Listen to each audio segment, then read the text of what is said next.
ஆண்டவரும் இரட்சகருமாகிய இயேசு கிறிஸ்துவின் இனிய நாமத்தில் உங்கள் யாவருக்கும் அன்பின் வாழ்த்துக்களை தெரிவித்துக் கொள்கிறேன். அருமையான தேவ பிள்ளைகளே, new day new hope daily devotion மூலமாய் இந்த நாளில் கூட உங்களை சந்திப்பில் நான் மிகுந்த மகிழ்ச்சி அடைகிறேன். அல்லேலூயா. இன்றைக்கு கூட கர்த்தர் நம்ம கொடுக்கிற வார்த்தை என்ன? ஆதியாகமம் புஸ்தகம் 49 அதிகாரம் 21 வசனம் கூட வாசிக்க கேட்போம்.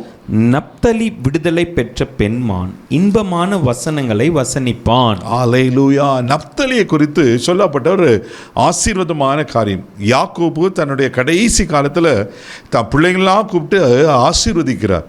அப்போ நப்தலி குறித்து சொன்ன வார்த்தையான நப்தலி விடுதலை பெற்ற பெண்மான் இன்பமான வசனங்களை வசனிப்பான். அல்லேலூயா. தேவப்பிள்ளையில அப்போது ஒரு காலத்தில் விடுதலை இல்லாமல் இருந்திருக்கிறார். ஆமேன். அதுதான் அர்த்தம். அப்போது இன்பமான வாழ்க்கை ஏதோ ஒரு துன்பத்தை வேதனையை அவர் அனுபவித்திருக்கிறார் தேவப்பிள்ளையில். ஆனால் ஆண்டவர் நப்தலியை என்ன பண்ணனாக்கா ஆசீர்வதிக்கிறத நம்ம பார்க்கிறோம். தேவப்பிள்ளையில் நப்தலினா என்ன அர்த்தம் தெரியுங்களா?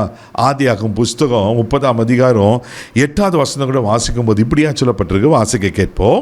அப்பொழுது ராகேல், நான் மகா போராட்டமாய் என் சகோதரியோடு போராடி மேற்கொண்டேன் என்று சொல்லி அவனுக்கு நப்தலி என்று பெயரிட்டாள்.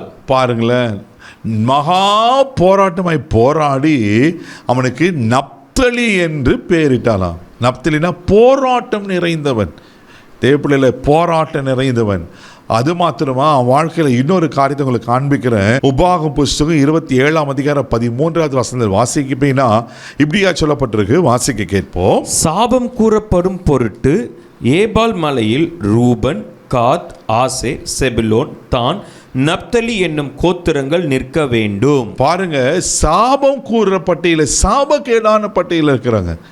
ஒன்று போராட்டம் நிறைந்தவன், சாப பட்டியல இருக்கிற ஒரு மனுஷன். ஆனால் கர்த்தர் அந்த நப்தலியை எப்படி மாற்றுகிறான்?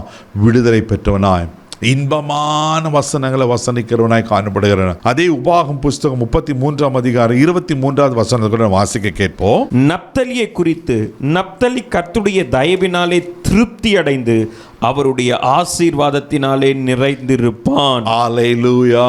கர்த்தருடைய தயவினாலே திருப்தி அடைந்து அவருடைய ஆசீர்வாதத்தினாலே நிறைந்திருப்பானா. தெய்வ பிள்ளையிலே, நப்தலி போராட்டம் நிறைந்தவர், சாபக்கேடான பட்டியலில் இருந்தவர்.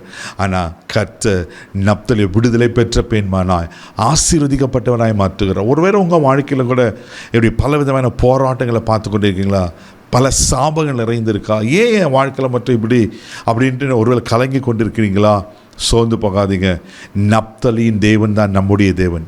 நப்தலியை ஆசீர்வதிப்பார்னா உங்களையே நிச்சயமாக ஆசீர்வதிப்பார். ரொம்ப அழகாக இங்கே சொல்லப்பட்டிருக்கு. கர்த்தருடைய தயவினாலே திருப்தி அடைந்து அவன் என்ன பண்ண ஆசீர்வதிக்கப்பட்டிருப்பான். அல்லேலூயா. நிச்சயமாக சொல்கிறேன், இந்த நாள் உங்களுக்கு ஒரு ஆசீர்வாதத்தினார். அவருடைய தயவு உங்கள் மேலே இருக்கும்போது, அவருடைய இரக்கம் உங்கள் மேலே இருக்கும்போது ஆண்டவங்களை ஆசீர்வாத விட்டுருவாரா? நிச்சயமாக ஆசீர்வதிப்பார். எல்லா போராட்டத்தையும் மாற்றி உங்களை ஆசீர்வாதமாக வைப்பார். இதை நம்புங்க தேவப்பிள்ளையில். கண்களை மூடி நாம் செபிக்கலாம். அன்பு தகப்பனே, உமக்கு நன்றி சொல்லி உமக்கு துதிக்கிறோம். ஸ்தோத்திரப்பா.